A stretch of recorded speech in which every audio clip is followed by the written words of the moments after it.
আপনি অবাক হবেন, যাদের থেকে অনুপ্রেরণা প্রার্থনা করেন তারাই নিরুৎসাহিত করে ভক্তি জীবনে। যাদেরকে ভেবেছেন হ্যাঁ এদের আশ্রয় থেকে ভক্তি জীবন, তারাই আমাদেরকে বিভিন্নভাবে ভক্তি জীবন থেকে নিরুৎসাহিত করবে। আমাদেরকে সাবধান, তাদের কথাই মেনে চলা উচিত যারা হচ্ছে প্রভুপাদের আদর্শে জীবন যাপন করে, শুধু মুখে বলে না। যারা সত্যিকারের প্রভুপাদের নির্দেশ তাদের জীবনে বাস্তবায়িত করেছে, এবং প্রভুপাদ ছাড়া তারা কিছু চিনে না।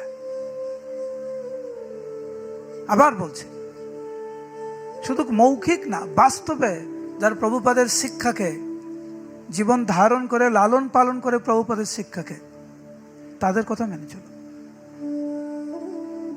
আর আমরা খুব সৌভাগ্যবতী যে আমাদের জীবনে আমাদের গুরুবর্গরা রয়েছেন। সেই সময় জয়প্রতাকা স্বামী গুরু মহারাজ, সেই সময় ভক্তাচার্য স্বামী গুরু মহারাজ, এবং কত গুরুবর্গ রয়েছে, ওনারা রয়েছেন, ওনাদের শিক্ষা রয়েছে, যাদের জীবনে প্রভুপাদ ছাড়া আর কিছু নাই। কত কষ্ট সাধন করে, জীবনে কত প্রতিবন্ধকতা স্বীকার করে, তারা প্রভুপাদকে ছাড়া কিচ্ছু জানে না। তো আমরা তাদের কথা শুনবো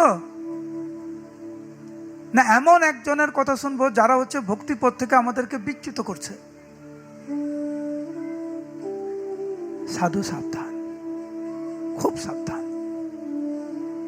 ড্রাইভার যদি 1 সেকেন্ড ঘুমিয়ে যায়, 5 সেকেন্ড ঘুমিয়ে যায়, অ্যাক্সিডেন্ট হবে, মানুষ মারা যাবে, ও মরবে, তার সাথে যারা তারা মরবে।